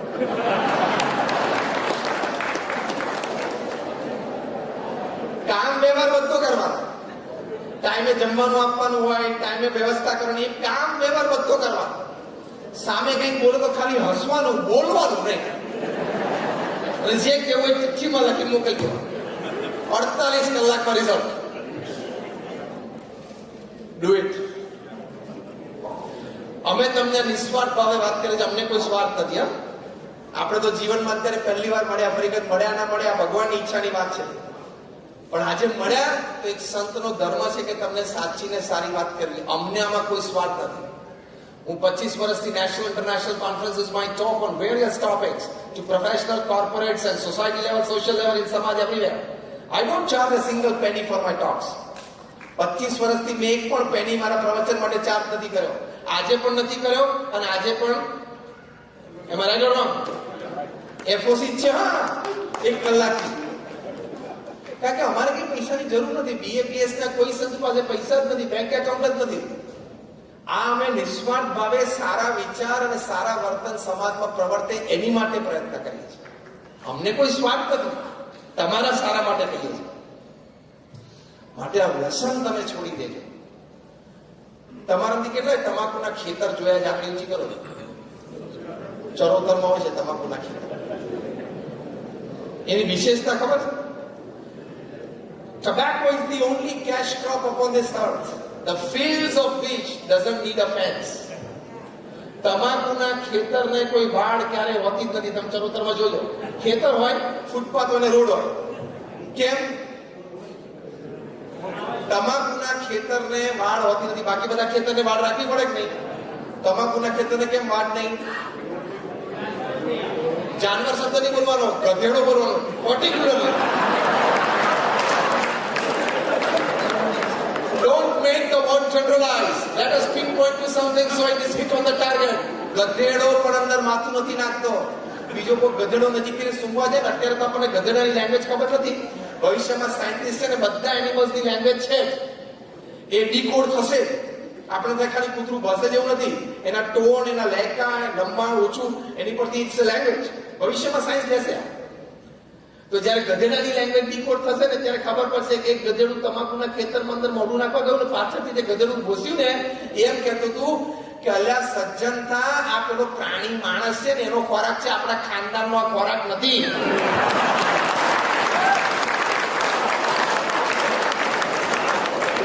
આપણી ખાનદાની તું લજવમાં પાછો પાછો. એવું એક ગધેડો બીજા ગધેડા કહેતા ને સાયન્ટિસ્ટ પેલું એનું ભોંકવાનું ડીકોડ કરશે ને ખબર પડી જશે કે આવું કહેતો હતો. એટલે ગધેડા આપણી આબરૂ લઈ જાય એ પહેલા, ગધેડા આપણી આબરૂ લઈ જાય પહેલા. This is a life well lived. હવે છેલ્લી 5 મિનિટમાં હું પૂરું કરું છું. જે આપણે 3F ની વાત કરી, એમાં ફેમિલીની વાત કરી, ફ્રેન્ડ્સની વાત કરી, ફેથની વાત છે. ભગવાનમાં શ્રદ્ધા હોવી એ ખૂબ જરૂરી છે. તમામ સત્શાસ્ત્રોનો અભિપ્રાય છે અને પ્રમુખ સ્વામી જેવા મહાન સંત એમણે એમના જીવનમાં શ્રદ્ધા અને ભક્તિ દ્રઢ રાખ્યા. એની પરથી એક સરસ વાત એ પોતે કહેતા, એક્ઝેક્ટલી એમને કોટ કરું છું, word to word, letter to letter. પ્રમુખ સ્વામી મહારાજ કહેતા કે જીવનમાં શ્રદ્ધા અને ભક્તિ દ્રઢ કરવા. અમારા ગુરુ મહંત સ્વામી મહારાજ ત્યાં અમદાવાદમાં એક વખત એક પત્રકાર આવીને પૂછ્યું કે સ્વામી, મેં પત્રકારત્વ જગતમાં ઘણું મોટું નામ મેળવ્યું છે અને બહુ મોટું નામ છે, બહુ મોટા દૈનિક સાથે સંકળાયેલા છે, એટલે કે મેં ઘણી કારકિર્દી સારી સંતોષકારક મારી રહી છે, પત્રકાર તરીકે state level national level awards મળ્યા છે, પણ મારે એક સારા માણસ બનવું છે. એની માટે તમે મને ઉપાય બતાવો. મહંત સ્વામી મહારાજ એક જ વાક્ય બોલ્યા, શ્રદ્ધા, ફેથ. ભગવાનમાં શ્રદ્ધા હશે ને તો યુ બીકમ અ ગોડ લવિંગ person. At every step in your life, that introspection will help you. So what I'm talking now, what I'm doing now, what I'm seeing now, what I'm supposed to do, is this attitude, does God like this? આ એક જ પ્રશ્ન તમે તમારી જાતને દર વખતે પૂછો ને કે હું બોલું છું, કરું છું, ભગવાનને ગમશે? જો આ ફેથ તમને સ્ટ્રોંગ થયો ને, it is a wonderful well lived life. તમે કાયમ આનંદમાં રહેશો. એટલે ભગવાનમાં શ્રદ્ધા હોવી એ ખૂબ જરૂરી છે. એ તમને જીવનમાં અનેક રીતે લાભદાયક છે. 500 થી પણ વધારે research papers have been produced by Man of Science, which I have. Actually, it has been more than 50,000 has been published. Yeah, how some aspect of spirituality and religiosity helps you in life. Scientists have done their research in prayers, in meditation, in chanting the holy name, in reading the scriptures, in going to the mandir. How it helps you physically, mentally, and emotionally. University of Duke. હું તમને નામ સાથે આપું, તમે Google ઉપર જજો આજે રાત્રે. યુનિવર્સિટી ઓફ ડ્યુક માં એ લોકોએ સર્વે કર્યો કે જે લોકો નિત્ય મંદિરે દર્શન કરવા જાય છે અને જે લોકો નથી જતા, બંને વચ્ચે તફાવત શું છે. 10 વર્ષના સર્વે પછી 27,000 લોકો પર સર્વે કર્યો. એની પરથી પહેલું તારણ કાઢ્યું કે જે લોકો નિત્ય મંદિરે દર્શન કરવા જાય છે, they had 40% less chance of a heart attack or a cardiac disease. કારણ કે ત્યાં ગયા પછીનું મન પ્રફુલ્લિત થઈ જાય છે. એ આનંદ, એ ભગવાનના દર્શન કરે છે તો એનું મન હળવું થઈ જાય છે. મંદિરમાં ગયા ત્યારે ઘરના સોશિયલ પર્સનલ હેલ્થ ઇશ્યુઝ હોય એ થોડી વાર માટે ભૂલી જાય છે. એટલે એના સ્ટ્રેસ લેવલ્સ ડાઉન થઈ જાય છે, બ્લડ પ્રેશર કંટ્રોલમાં આવી જાય છે, એટલે હાર્ટ એટેકની શક્યતાઓ ઘટી જાય છે. પ્રૂવડ. આ તો મેં તમને એક વાત કરી, આવી હજારો વાતો છે. એટલે માટે કોઈ દિવસ નાસ્તિકવાદ લેવો નહીં. A life well lived is a life of faith. આમ પાનના ગલ્લે પાન ખાતા ખાતા પિચકારી નહીં મારવાની. ભગવાનને કોણે જોયા?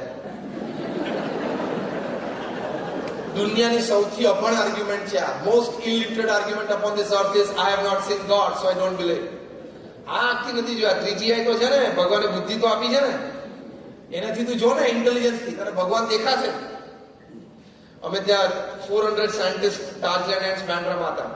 And I had a talk to 400 scientists. I was talking on logic versus faith. પછી મેં 400 વૈજ્ઞાનિકોને સિમ્પલ પ્રશ્ન પૂછ્યો કે પૃથ્વી ફરે છે ધરી ઉપર અને સૂર્યની આજુબાજુ ફરે છે. કાલે સવારે ગતિ ઓછી વધતી થવા માટે સ્ટેગરિંગ ચાલુ થાય તો નાસાના બધા વૈજ્ઞાનિકો, ઈસરોના આપણા બધા ભેગા થાય, યુરોપિયન સ્પેસ એજન્સી ભેગા થાય, બધા ભેગા થઈ પાના પકડ લઈને ગોઠવી શકશે પાછું? સ્ટેગરિંગ ચાલુ થાય ખબર છે શું થાય? આજે દિવસ 2 કલાક અને રાત 22 કલાક, કાલે દિવસ 10 કલાક અને રાત 14 કલાક, પરમ દિવસે રાત 23.5 કલાક અને દિવસ અડધો કલાક. આવું સ્ટેગરિંગ ચાલુ થાય. તો ડેટ કઈ નક્કી કરવી? હું તો ખાવું ક્યારે, શું ક્યારે? આટલું કહીને I talked to 400 scientists that from millions and millions of years the earth is moving around its axis and around the sun with millisecond and millicentimeter accuracy. Somebody is managing the show. બાકી આ થાય નહીં, બાકી આ શક્ય નથી. તો ભગવાનમાં હંમેશા શ્રદ્ધાળુ થવું, નાસ્તિકવાદ મનમાં ના આવવા દો. અને બેઝિક્સ અને ફંડામેન્ટલ ને બહુ પ્રશ્ન પૂછવાની જરૂર નહીં, પદ્ધતિને પૂછવાનું. ભગવાન નથી એવું ના બોલું, મેં નથી જોયા એટલે નથી એવું ના બોલું. કેટલી બધી વસ્તુ આપણે લોજિકલી નથી સેટ થતી. આજકાલના યંગસ્ટર્સ એમ થાય I am a man of logic. If my reason is satisfied, I believe in something. If my reason is not satisfied, I don't believe. એવું આજની જનરેશન કે તો લોજિક ને રીઝન તો ઘણી જગ્યાએ સેટ નથી થયું, તો તું માનવા માંડ્યો. ક્રિકેટ કેટલા રમ્યા છો? આની ઓછી કરો તો બધા રમ્યા છો ને? હવે આ પ્રશ્નનો જવાબ આપજો. હજી સુધી મને કોઈ આપ્યો નથી. જોવું આજે સુરત લેવા પાટીદાર સમાજમાંથી કોઈ આપે છે કે નહીં. 3 સ્ટમ્પ કોણે નક્કી કર્યા? નામ આપો.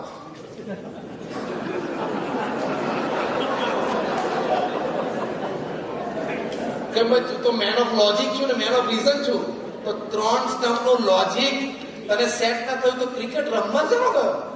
પીચ ઉપર જઈને બોલું છું કે ભાઈ આ 3 સ્ટમ્પ કોણે નક્કી કર્યા? 2 નહીં ને 4 નહીં. કેમ? એને 3 નક્કી કરવાની ઓથોરિટી કોને આપી? એને 3 નક્કી કર્યા પછી એક્સેપ્ટન્સ કમિટી કઈ હતી? આ બધું પ્રૂફ મને એમ્પાયર આપે પછી હું બેટિંગ ચાલુ કરું. તો સામેના 11 જણા શું કરે? મારો બરોબર શબ્દ છે. અને શેનાથી મારે? સ્ટમ્પથી મારે. એક પાછળ મારે. ઉઠાની પડી 2 બાજુ 3 હોય. 3 સ્ટમ્પનો ઇતિહાસ ખબર નથી. 22 યાર્ડ પીચનો ઇતિહાસ ખબર નથી. ઓવરમાં 6 જ બોલ હોય એનો ઇતિહાસ ખબર નથી.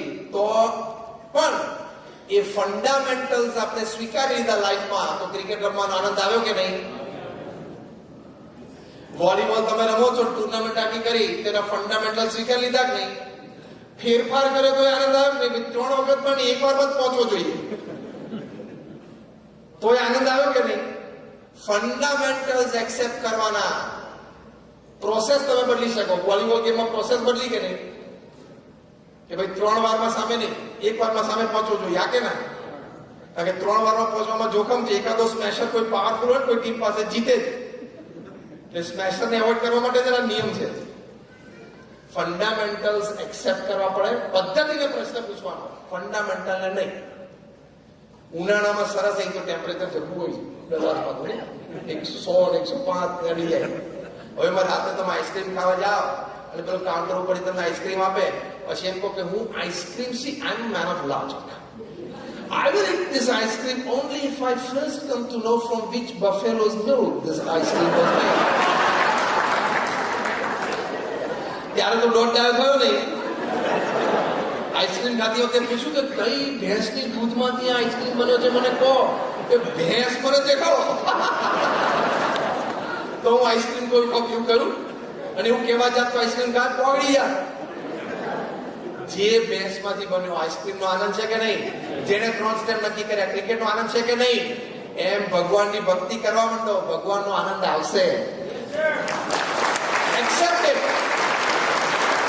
Don't go by logic. You go by faith. જીવનમાં અમુક જગ્યાએ બુદ્ધિ વાપરવાની, અમુક જગ્યાએ હૃદય વાપરવાનું. બધી જગ્યાએ લોજિક નહીં અડાડવાનું. તમે લાઈફ પાર્ટનર નક્કી કર્યો ત્યારે બુદ્ધિ ચલાવી હતી કે હૃદય ચલાવી હતું? મેહુલ કેવું? લાઈફ પાર્ટનર નક્કી કર્યા ત્યારે બુદ્ધિ ચલાવી હતી કે હૃદય? બોલો બોલો. હૃદય ને. કારણ કે મહાન વૈજ્ઞાનિક આઇઝેક ન્યૂટને લખ્યું છે, the heart has reasons of its own which the head can never understand. હૃદય પાસે પોતાના કારણો હોય છે જે બુદ્ધિને ખબર ના પડે.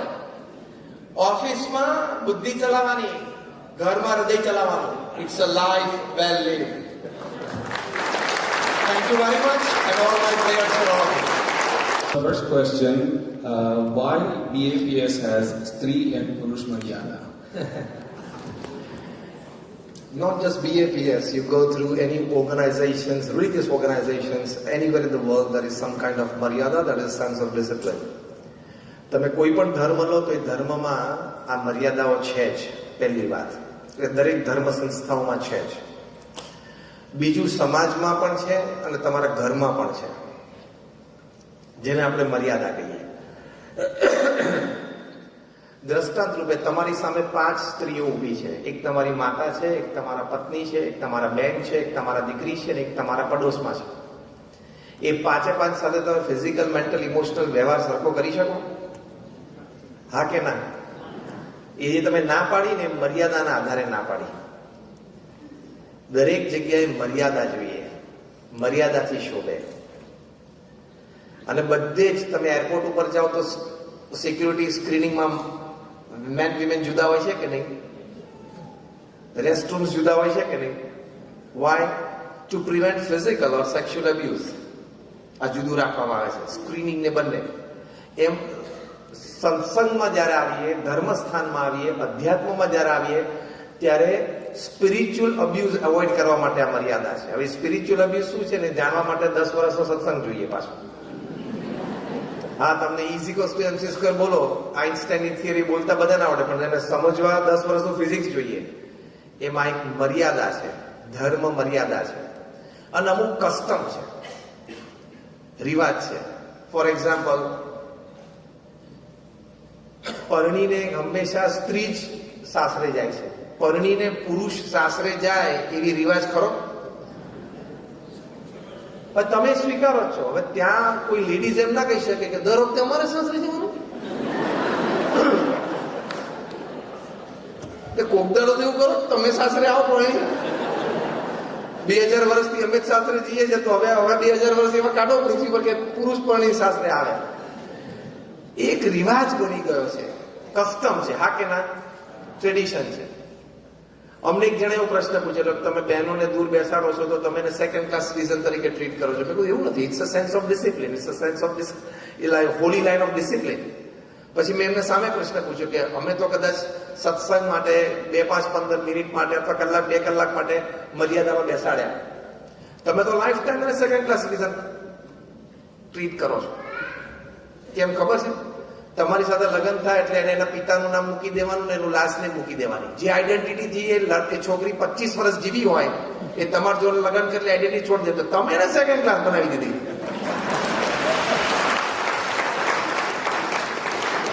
તમે જેન્ડર ઇક્વાલિટીમાં માનતા હો તો લગ્ન કરી રીતે પૂછો ને પત્નીને કે ભાઈ હવે this is the age of gender equality, okay? So after our marriage which last name we should keep, yours or mine? આવું તો પૂછ્યું નહોતું જેન્ડર ઇક્વાલિટીમાં. હજી ચાન્સ છે એફિડેવિટ કરાવવાનો, જેન્ડર ઇક્વાલિટી બહુ માનતા હોય. પછી આપણા જે સંતાનો થશે ભવિષ્યમાં એ કઈ સરનેમ રાખે, તારી રાખે કે મારી રાખે, એવું ચોઈસ આપી હતી? લેડીઝ ફર્સ્ટ બોલવા વાળા એવી ચોઈસ આપી હતી લેડીઝને લગ્ન કરતી વખતે? એટલે હવે જે લેડીઝ ફર્સ્ટ અને જેન્ડર ઇક્વાલિટી કહેતા હોય એ લોકોને આ સજેશન છે. પહેલી ચોઈસ શું આપવાની લગ્ન પહેલા? કે પરણીને તું મારા ઘરે આવીશ કે હું તારા ઘરે આવું, બોલ. તું પહેલા બોલ, ચોઈસ તારી. અને બોલે ને કે ઘરે આવવાનું જવું પડશે, હા લેડીઝ ફર્સ્ટ છે. એમાં right or wrong? Second thing, બીજું ચોઈસ આપવાની કે લાસ્ટ નેમ કઈ રાખશું તારી, એટલે આપણી એઝ અ કપલ, તારું લાસ્ટ નેમ છે કે મારું લાસ્ટ નેમ છે. ત્રીજી ચોઈસ આપવાની કે તારું ફૂલ નામ લખે એમાં વચ્ચે મારું નામ રાખવાનું કે હું ફૂલ નામ લખું એમાં તારું નામ વચ્ચે મારે રાખવાનું. તે આવું બધું તો કોઈ તમે ચર્ચા જ નથી કરી. કેમ? એક કસ્ટમ છે, એક ટ્રેડિશન છે. આની માટેનો ઉત્તર શું છે? રિવાજ અને પરંપરા. આ પણ રિવાજ અને પરંપરા. એટલે 3 શબ્દ ઉત્તરમાં યાદ રાખવાના: મર્યાદા, રિવાજ અને પરંપરા. Thank you. Thank you, Swamiji. We'll move on to the અને next one. BAPS સંસ્થામાં 60% ફોલોઅર્સ વિમેન છે. અને અમે સંતોને દીક્ષા લેવી હોય તો our permission forms are signed by both the parents, father and mother. If one doesn't sign, if mother doesn't sign, our youth is not initiated as a sadhu with BAPS.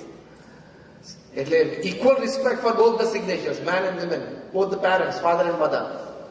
એટલે જ્યાં માન સન્માન છે ત્યાં બધે જ છે, અને જ્યાં ચારિત્રની દ્રષ્ટિએ મર્યાદા રાખવાની છે ત્યાં મર્યાદા રાખવાની જ. Thank you. So, next question is, why spend so much money on building mandirs when we can utilize those funds to fulfill basic needs of the poor in the society? Well, to fulfill the basic needs of poor in the society is the government's job and not NGO's job. તમે tax સરકારને આપો છો, એટલે આ પ્રશ્ન તમારે સરકારને જ પૂછવાનો, કોઈ પણ દેશમાં. અમને ટેક્સ આપો પછી અમને પૂછજો. ગરીબોની જવાબદારી સરકારની છે, સંસ્થાઓની નથી. એમ આઈ ક્લિયર ઓર નોટ? ગરીબોને તમે ઉત્થાન માટે જરૂરિયાત પૂરી પાડો એ તમારે સરકારને કહેવાનું, કારણ કે ટેક્સ તમે એને આપો છો અને તમે સંસ્થાઓને દાન આપો છો, ટેક્સ નહીં. There is a difference between tax and donation. Donation આપણી ઈચ્છાથી મન ગમતું હોય એટલું જ્યાં આપવું હોય ત્યાં, અને જે હેતુ માટે આપવું એ સ્પષ્ટ હોય છે, હા કે ના? એટલે પહેલી વાત આ. બીજું, મંદિર છે એ સમાજને ઘણી બધી વસ્તુ આપે છે જે બીજું કોઈ ના આપી શકે. હું તમને ખાલી ઇકોનોમીની દ્રષ્ટિએ વાત કરું, કારણ કે આપણે બધા વેપાર ધંધા વાળા બેઠા છે, એટલે હું ઇકોનોમીની દ્રષ્ટિએ આજે મંદિરને બોલું. તમે સાંભળો, મજા આવશે. ભારતમાં 35 લાખ મંદિરો છે, ઓકે? ક્વેશ્ચન શું છે? Why spend so much money on building temples? Otherwise, you should spend this money for building some hospitals, hostels, schools, or colleges, or for the needy, for the poor. ભારતમાં 35 લાખ મંદિરો છે. અમુક નાના મંદિરો છે ત્યાં ખાલી એક પૂજારી હોય, અને અમુક રામેશ્વર જેવું મોટું મંદિર હોય, તિરુપતિ બાલાજી જેવું મોટું હોય, સ્વામિનારાયણ અક્ષરધામ દિલ્હી જેવું મોટું હોય, ત્યાં 800, 1000, 1200, 2000, 4000 નો સ્ટાફ છે પેઇડ. એટલે આપણે ખાલી 35 લાખ મંદિરોની એવરેજ 10 જણાની લો પેઇડની. મેં કીધું કોક મંદિરમાં એક જ હોય મિનિમમ, કોક મંદિરમાં 2000 ને 4000 પણ છે paid staff. Average comes down to let have a conservative figure of 10 per મંદિર. એટલે 35 લાખ મંદિરોમાં 3.5 લોકો, 3.5 કરોડ લોકોને રોજગાર, એમ્પ્લોયમેન્ટ મળે છે. હવે મંદિર તમે કહેતા હોય તો બંધ કરી દીજો, તમે 3.5 કરોડ ને રોજગાર આપવાના હોય તો. હજી તો ઉભા રહો, મેં તમને ડાયરેક્ટ એમ્પ્લોયમેન્ટ જ ગણાવી, ડિરેક્ટ એમ્પ્લોયમેન્ટ ની વાત કરી. હવે હું તમને ઇનડિરેક્ટ એમ્પ્લોયમેન્ટ ની વાત કરું. એટલે શું?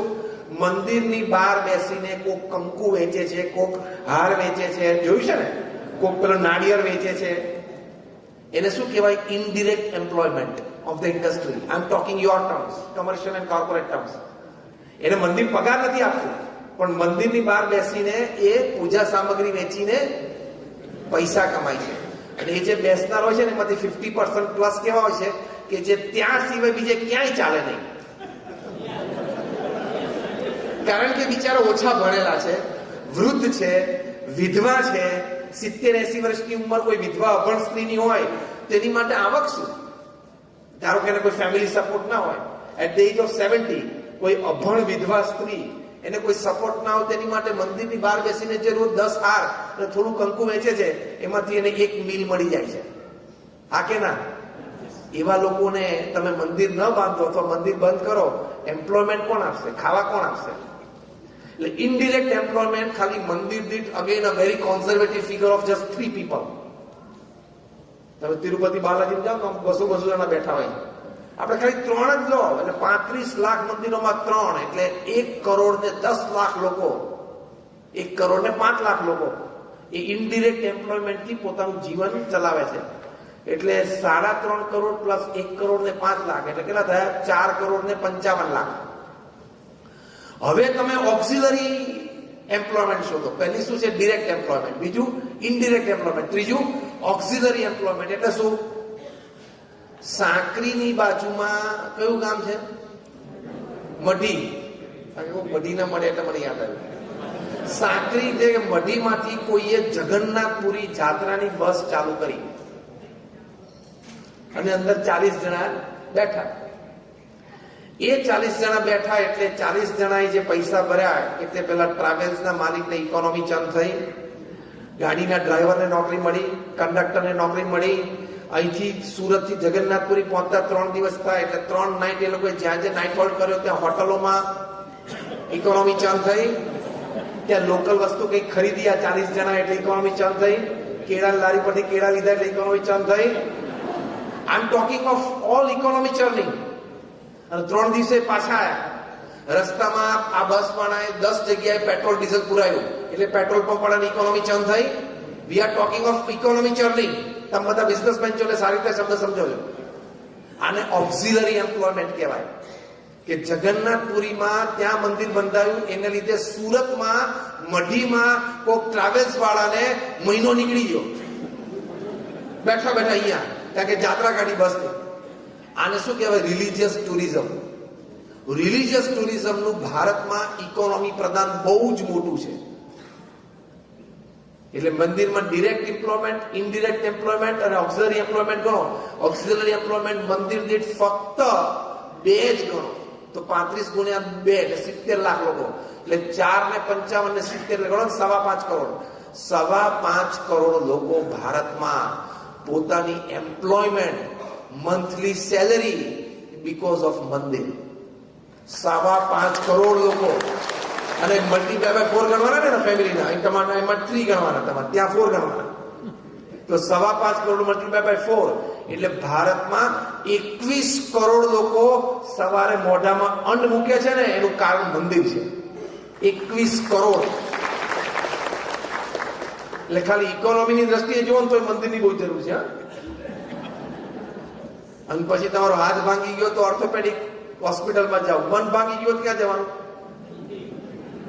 1900 લોકો રોજ પૃથ્વી ઉપર સુસાઇડ કરે છે.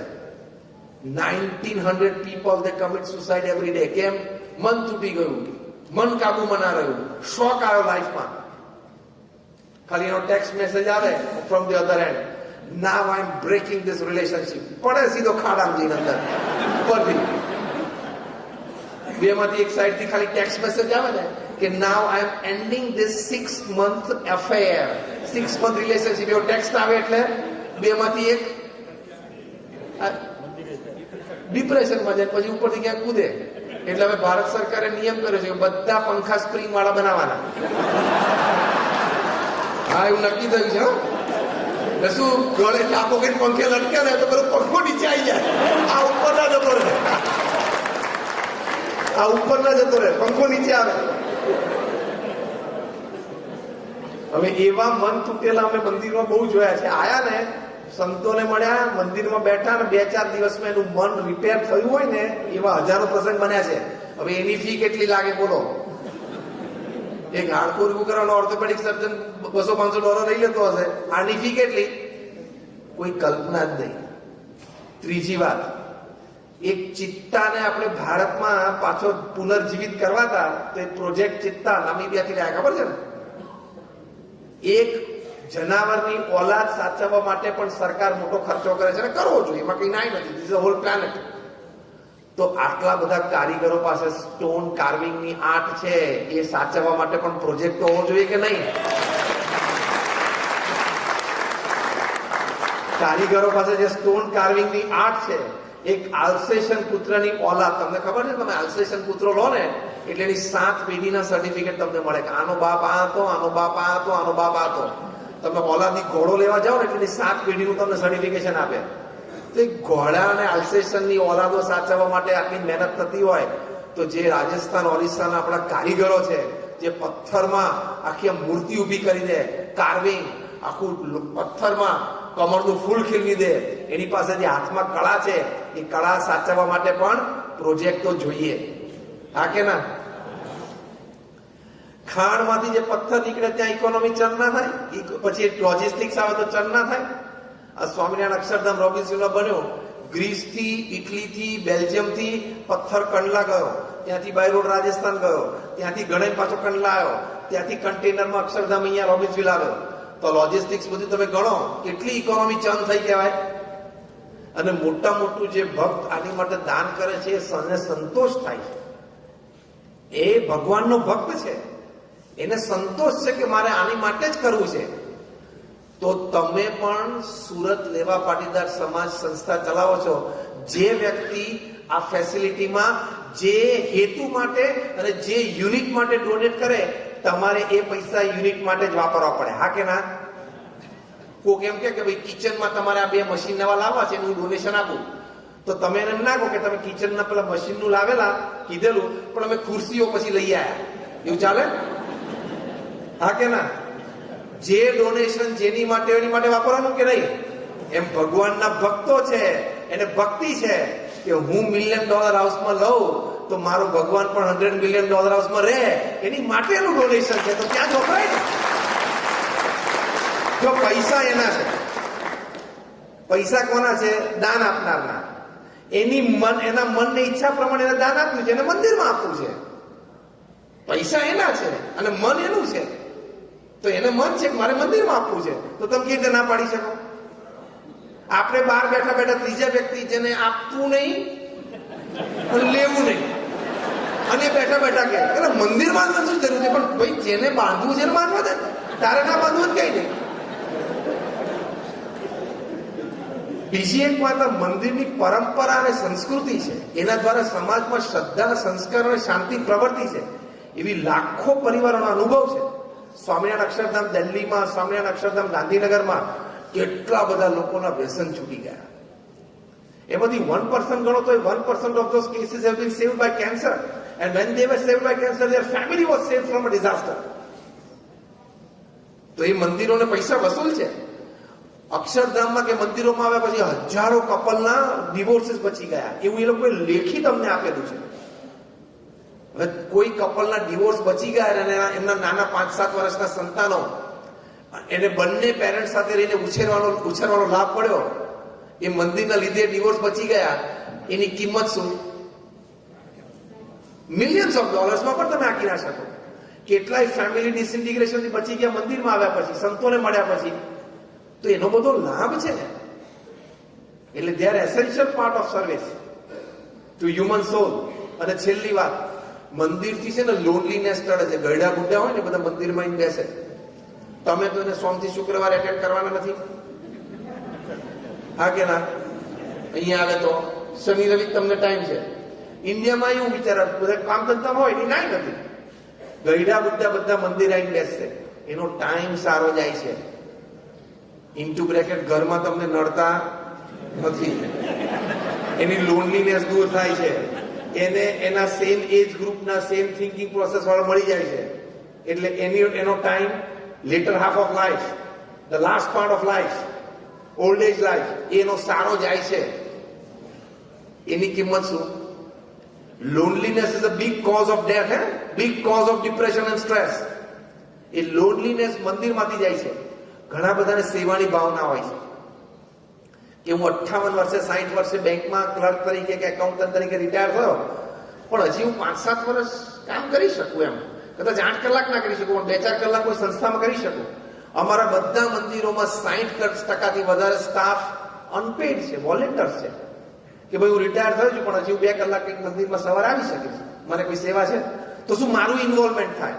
હું ઘરની બહાર નીકળું, હું 2-5 લોકોને મળું, હું મંદિરે દર્શન કરું, પછી એકાઉન્ટ ઓફિસમાં કે રસોડામાં કે આગળ કાઉન્ટર ઉપર 2 કલાક બેસીશ રજીસ્ટ્રેશન માટે.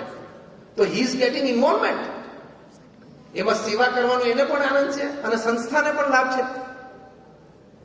તો આવા બધા લાભ મંદિરો હોય છે ને એટલે થાય છે.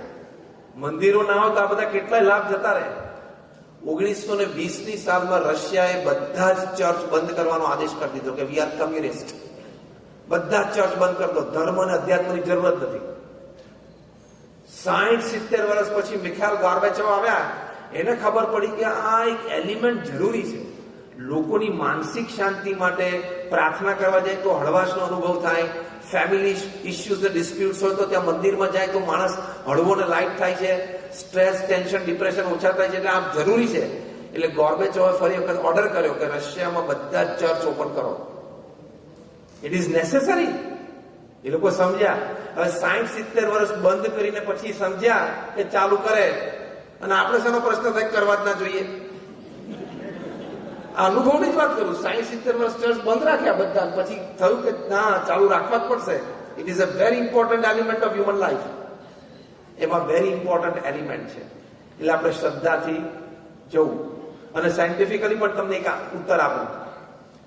University of Oxford in England, they carried out experiments કે ઓસ્ટિયોપોરોસિસ જે થાય છે ને, જેમાં આપણા હાડકા બ્રિટલ થઈ જાય, ઓસ્ટિયોપોરોસિસ, હાડકા આપણો બ્રિટલ થઈ જાય, તૂટી જાય, બિસ્કિટ થઈ જાય. એ ન થાય એની માટે કોઈ ઉપાય છે કે નહીં, અથવા ન શક્યતા બહુ ઓછી થઈ જાય, less and less of possibility. Medicine is fine, acupressure puncture is fine, exercise is fine. 8 વર્ષના રિસર્ચ પછી university of Oxford in England, they came to a conclusion that in the Indian way, જે સૂર્ય નમસ્કારની વાત છે, જે દંડવત પ્રણામ કરવા, આપણે જેમ સાષ્ટાંગ દંડવત પ્રણામ કરીએ ને, એ 5 પણ કોઈ નિયમિત કરે ને રોજ નાનપણથી, તેને ઓસ્ટિયોપોરોસિસ થવાની મિનિમમ શક્યતા છે. તો આપણે ઋષિમુનિએ વ્યવસ્થિત ગોઠવ્યું છે કે મંદિરમાં જઈએ ત્યારે સાષ્ટાંગ દંડવત પ્રણામ કરવા. એનો ફિઝિકલ લાભ પણ આટલો બધો છે. તો આવા ઘણા બધા લાભ છે. માટે આપણે શ્રદ્ધા રાખવી. ટૂંકમાં આપણા પૂર્વજો અને બાપ દાદાએ સમજી વિચારીને બધું ગોઠવેલું છે. એમાં ડેશ થવું નહીં, ખાલી જગ્યા થવું નહીં. શું જવાબ બધાને આવડી ગયો? ચલો, fine. Thank you very much and all prayers for all of you.